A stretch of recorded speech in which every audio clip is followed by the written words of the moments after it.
Assalamualaikum bosku semuanya, kembali lagi bersama saya Aris Munandar, tentunya di Aris Channel. Di video kali ini saya ingin berbagi kepada kalian cara paling mudah beternak ulat Hongkong hingga sukses, khususnya bagi kalian pemula yang ingin memulai usaha budidaya ternak ulat Hongkong ini. Tapi sebelum lanjut ke videonya, bantu support channel ini dengan cara klik tombol subscribe yang ada di bawah dan nyalakan juga lonceng notifikasi agar kalian selalu update video terbaru yang kami upload di channel ini. Dan jangan lupa juga kalian klik tombol like, komen, dan share-nya agar channel ini terus berkembang dan memberikan video yang bermanfaat lainnya kepada kalian.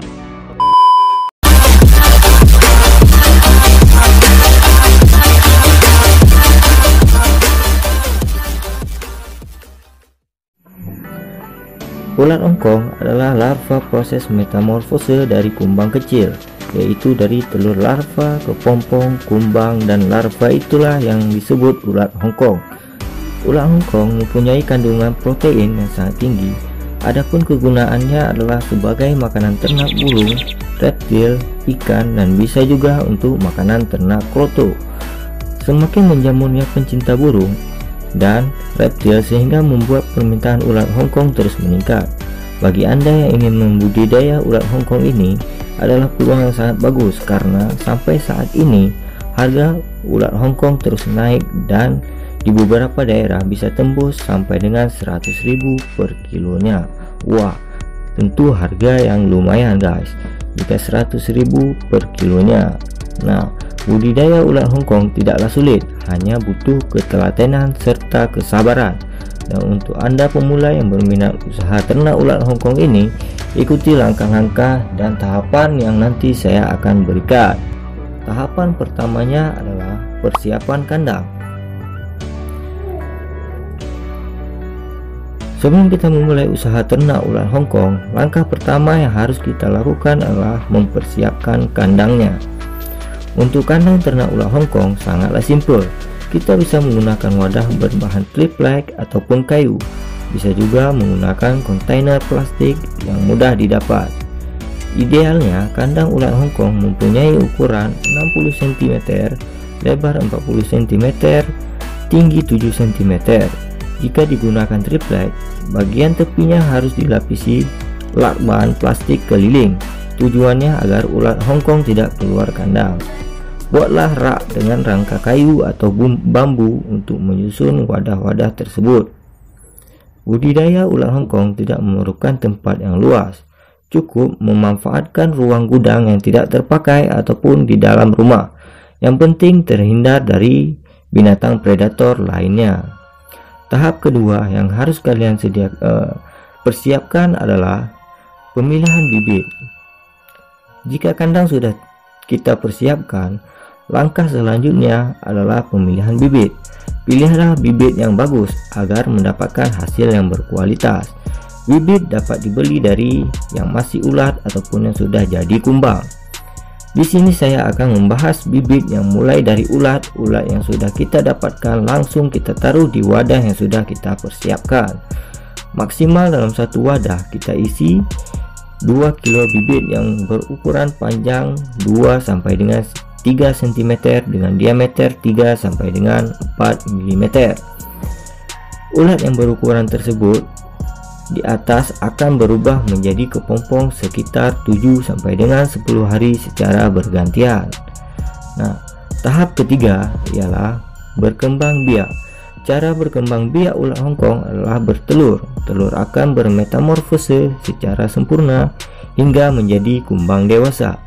Dalam usaha budidaya ulat Hongkong, setiap perubahan metamorfose pada ulat Hongkong harus diperlakukan dengan 1. Pemisahan kepompong. Ulat yang sudah menjadi kepompong harus kita pisahkan di tempat yang berbeda. Jika tidak dipisahkan, ditakutkan ulat Hongkong memakan kepompong-kepompong tersebut. Kepompong yang akan kita pisahkan haruslah yang sudah berwarna putih kecoklatan. Pengambilannya pun harus berhati-hati agar kepompong tidak luka ataupun lecet. Karena jika luka ataupun lecet bisa mengakibatkan kematian ataupun busuk. Kemudian kita taruh secara merata di tempat yang sudah dilapisi koran. Jangan sampai bertumpuk, dan atasnya kita tutup lagi dengan koran. Kepompong yang sudah dipisahkan atau mulai berubah menjadi serangga sayap putih atau kumbang muda sekitar 10 hari. Tahap selanjutnya adalah pemisahan kumbang. Setelah kepompong berubah menjadi kumbang, siapkan lagi wadah baru dan alasnya dilapisi dengan kapas. Kapas tersebut adalah sebagai tempat kumbang kawin dan bertelur. Kemudian, ambil kumbang yang sayapnya sudah berwarna hitam mengkilap, taruh di wadah yang sudah dilapisi kapas. Setelah 7 hari, kumbang dipindah ke wadah baru yang alasnya dilapisi kapas. Wadah yang sudah tidak ada kumbangnya adalah berisi telur kumbang yang akan menetas selama 10 hari dan menjadi larva kecil. Larva kecil inilah yang disebut ulat Hongkong. Pada umur 30 hari, ulat dapat dipisahkan dari kapas ke wadah yang baru atau tempat pembesaran. Lakukan cara tersebut di atas sampai kumbang mati sendiri ataupun kering, dan biasanya ulat Hongkong sudah bisa dipanen dan dijual setelah umur. Tahap keempat adalah perawatan serta pemberian pakan.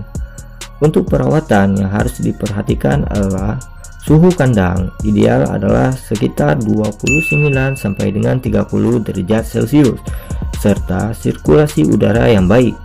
Pakan yang bisa diberikan pada ulat Hongkong adalah ampas tahu, bekatul, serta sayuran hijau seperti daun selada, labu, dan apel.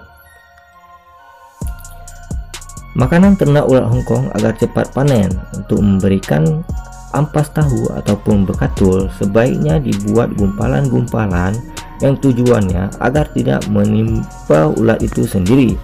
Pakan harus diberikan secara bergantian, yaitu ampas tahu, bekatul, serta sayuran hijau agar asupan nutrisinya dapat terpenuhi.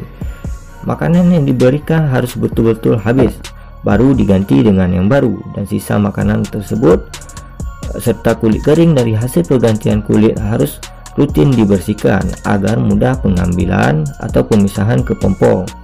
Saat ulat menjadi kepompong tidak perlu dikasih makan karena kepompong tidak butuh makan. Sedangkan untuk pakan ulat yang baru menetas atau baru dipisahkan dari kapas bisa dicampur dengan tepung tulang ataupun fur yang bertujuan untuk mempercepat pertumbuhannya.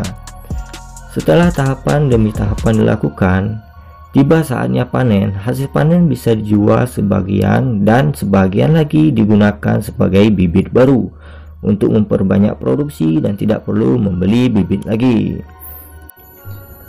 Oke bosku semuanya, mungkin sekian video saya kali ini mengenai cara budidaya ulat Hongkong ini. Semoga bisa bermanfaat bagi kalian, khususnya yang ingin memulai usaha budidaya ternak ulat Hongkong ini.